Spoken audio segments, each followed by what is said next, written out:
1961, dois forasteiros chegaram à região da Yerba Buena, dispostos a explorar as crenças do povo simplório daquela região. Eles eram os irmãos Santos e Caetano Hermanes. Eles eram bandidos comuns, envolvidos com extorsões e esquemas ilícitos em vários cantos do país. Os dois planejavam fazer com que toda aquela cidade ficasse aos seus pés, os tornando pessoas importantes. Eles diziam que eram sacerdotes astecas exilados. A dupla ofereceu aos camponeses o que diziam ser os costumes dos antepassados. Usando seu poder de convencimento, eles afirmaram ao povo local que poderiam ensinar a ele os velhos costumes, que com isso os deuses iriam sorrir para a cidade de Yerbueno, e que caso eles fizessem isso, não haveria mais doença e o campo de todos naquele local floresceria muito mais.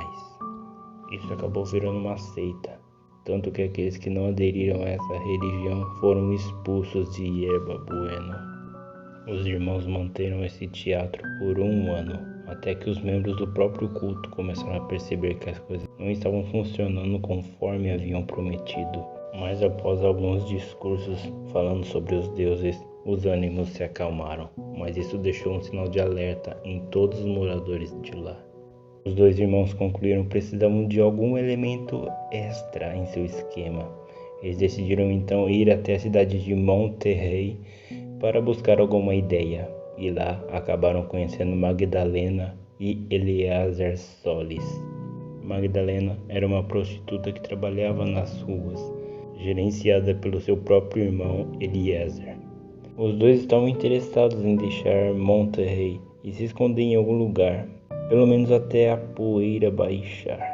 Os irmãos Hernandes contaram aos dois sobre o esquema em Yerba Buena e eles imediatamente ficaram interessados em assumir tal papel. Quando voltaram ao povoado, novas ondas de questionamento e dúvida da parte de sua congregação começou. Quando eles saíram, uma forte chuva tomou conta de todo o local, acabando com as poucas plantações que ainda estavam ali, e os camponeses estavam furiosos. Onde estavam os deuses? Quanto tempo ainda teremos que esperar? Eles perguntavam. Os irmãos prometeram que as respostas seriam dadas ainda no final de semana, e que a verdade seria apresentada diante dos olhos deles. Os dois convenceram a população inteira do povoado a ver com seus próprios olhos um grande milagre que aconteceria em uma caverna que passou a ser chamada de Sagrada. Lá, diante de seus olhos, a população foi apresentada a Eliezer como seu novo sacerdote asteca que havia vindo salvar o vilarejo.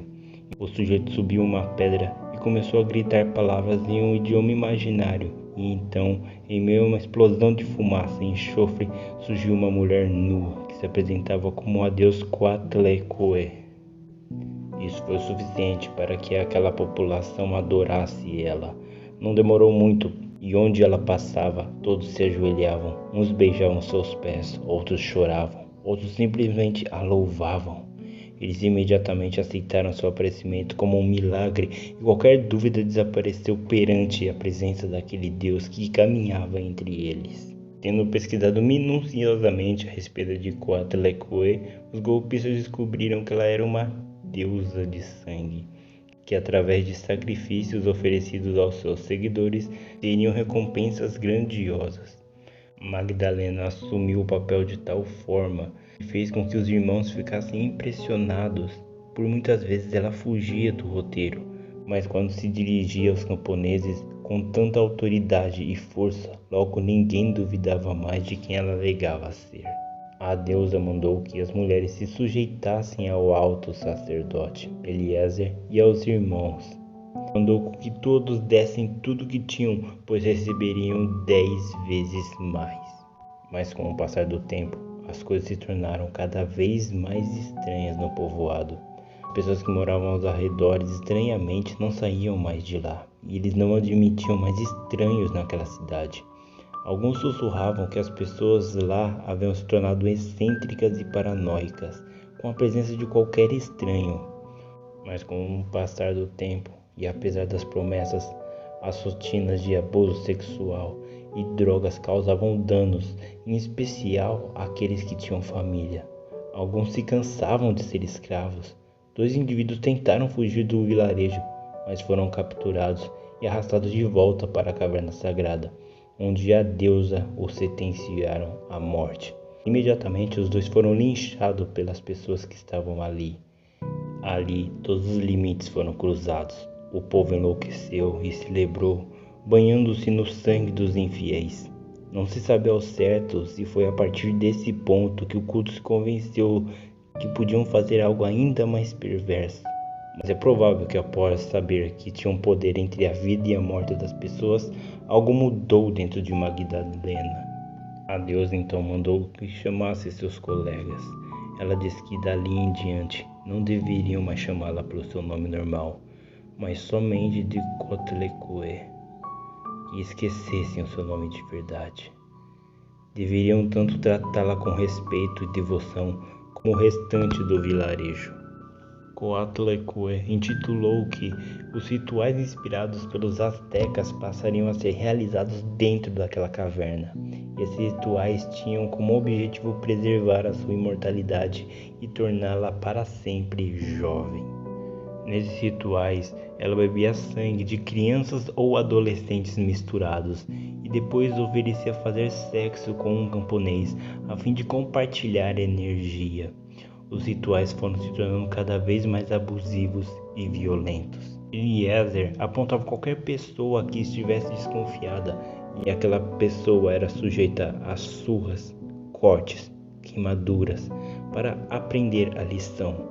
Mas foi em maio de 1963 que a queda do culto estava prestes a começar. Um rapaz de 14 anos chamado Sebastián Guerrero vivia no povoado vizinho e tinha um primo em Yerba Bueno. Ele havia ouvido falar dos estranhos boatos a respeito daquele local, mas como a maioria dos moradores, ele não acreditava nessas histórias sobre rituais e uma deusa asteca vivendo em uma caverna. No entanto, uma noite, Sebastián decidiu ir escondido até o local para ver o que acontecia lá. Ele acabou descobrindo a caverna sagrada por acaso e foi atraído pela movimentação de pessoas lá. Escondido, o rapaz testemunhou uma celebração no qual uma pessoa foi sacrificada e onde uma grande orgia se iniciou. Assustado, ele fugiu e procurou uma delegacia mais próxima, que ficava em Villa Grande, cerca de 25 quilômetros de Yerba Bueno. Assim que chegou lá, exausto e em estado de choque, ele começou a dizer as coisas que viu. Abre aspas. Um grupo de pessoas, assassinos, mataram um homem, arrancaram seu coração e beberam seu sangue, igual vampiros. Fecha aspas. A polícia se estranhou e começou a rir, achando que o rapaz estava bêbado ou que tinha alguma espécie de problema mental. O rapaz ficou nervoso com isso e começou a gritar, fazendo com que os policiais tivessem que o trancar em uma cela para que ele se acalmasse. Na manhã seguinte, um investigador da polícia chamado Luiz Martínez, amigo do pai do garoto, foi chamado para conversar com ele. Ele não acreditou muito na história, ela era absurda demais para ser verdade, mas concordou em levá-lo de volta para casa. No caminho, o rapaz tentou convencê-lo de parar em Yerba Bueno para que desse uma olhada no suposto assassinato. Nem o investigador e nem Sebastián foram vistos novamente após isso. Ao menos, não com vida. O desaparecimento do policial Martínez acendeu um alerta em todos os policiais de Villa Grande. Ninguém sabia o que poderia ter acontecido, mas acharam melhor averiguar. Eles foram até o vilarejo e começaram a coletar várias histórias sobre estranhos rituais que aconteciam lá, mas ninguém sabia de detalhes. Temendo estar diante de algum tipo de ritual satânico, os policiais decidiram fazer uma vista grossa no povoado. No dia 31 de maio de 1963, 2 viaturas chegaram até Yerba e foram recebidas por uma multidão armada com paus e pedras. Eles tiveram que escapar, pois logo apareceram homens armados e começaram a disparar contra eles. A polícia então voltou algumas horas depois, mas dessa vez acompanhada por militares de todo o quartel em Monterrey. Quando voltaram, eles encontraram a cidade deserta. Os poucos que estavam ali ainda estavam escondidos em sua casa. Eles diziam estar com medo da ira de Cotelier. Mais de 30 homens se dirigiram até a caverna, onde um intenso tiroteio começou. Mas a superioridade numérica da equipe conseguiu vencer e logo conseguiram entrar. Porém, nada poderia prepará-los para o que eles encontraram lá dentro. Os camponeses estavam em choque, muitos deles choravam, arrancavam os próprios cabelos e muitos se arranhavam ao ponto de se mutilar. Muitos ali até mesmo se entregaram, chorando, temendo a fúria da deusa. Quando os policiais chegaram no local onde o ritual acontecia, encontraram uma espécie de mesa de pedra, coberta de sangue seco e escuro. Havia uma espécie de cadeira que servia de trono para a deusa. Também encontraram vários colchões e lençóis, onde aconteciam as orgias, e estavam espalhadas pelo local. No entanto, o pior era uma fenda rochosa que ficava ali do lado, e que dela emanava um fedor nauseante de podridão. Quando usaram a lanterna para iluminar o local, descobriam que era ali que eram arremessadas suas vítimas após o ritual. Havia pelo menos uma centena de corpos em estado já avançado de decomposição. Entre eles ainda estava o cadáver ainda fresco do investigador e do garoto. O coração do policial e do garoto havia sido removido. No entanto, não foi encontrado nenhum sinal de Magdalena e de seu irmão Eliezer. Aparentemente, eles haviam fugido com toda a confusão. No entanto, foi encontrado o corpo dos irmãos Hernandes. Um havia sido baleado e Santos foi quase linchado pelas pessoas após ordenar que eles pegassem armas e atirassem contra os soldados. Santos foi interrogado e acabou revelando para onde os seus comparsas foi. Segundo ele, Magdalena e seu irmão tinham uma fazenda no qual se escondiam. A polícia foi até lá e prendeu os dois, que estavam se preparando para fugir. No entanto, a polícia liberou ainda mais 4 pessoas que estavam ali, 2 meninos e 2 meninas, que seriam criados como escravos naquela fazenda. Quando os policiais foram tentar prender Magdalena, ela começou a gritar e tentar morder eles, dizendo que ela era uma deusa e que não poderia ser tratada daquela maneira. Deus ou não, ela foi colocada na viatura e levada até o tribunal.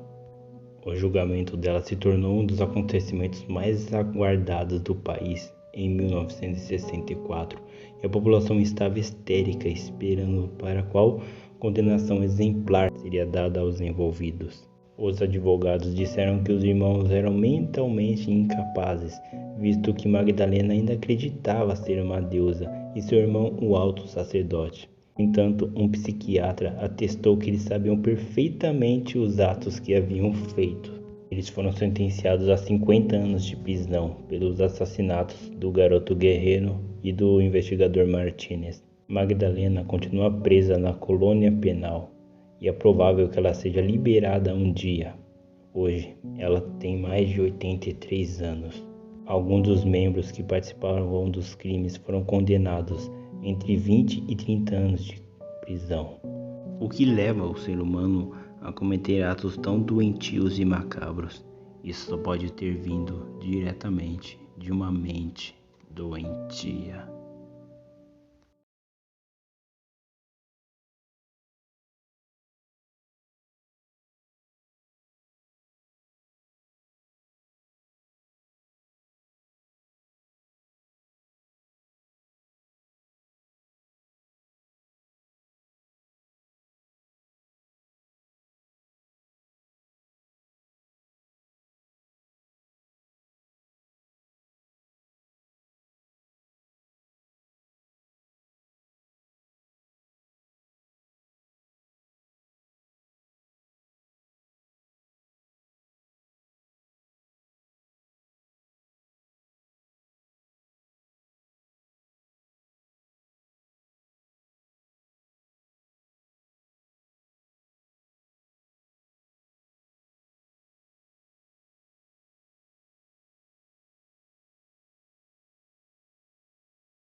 e que a verdade seria apresentada diante dos olhos deles. Os dois convenceram a população inteira do povoado a ver com seus próprios olhos um grande milagre que aconteceria em uma caverna que passou a ser chamada de Sagrada. Lá, diante de seus olhos, a população foi apresentada a Eliezer como seu novo sacerdote asteca que havia vindo salvar o vilarejo, incorporando o papel. O sujeito subiu uma pedra e começou a gritar palavras em um idioma imaginário, e então, em meio a uma explosão de fumaça e enxofre, surgiu uma mulher nua que se apresentava como a deus Coatlicue. Isso foi o suficiente para que aquela população adorasse ela.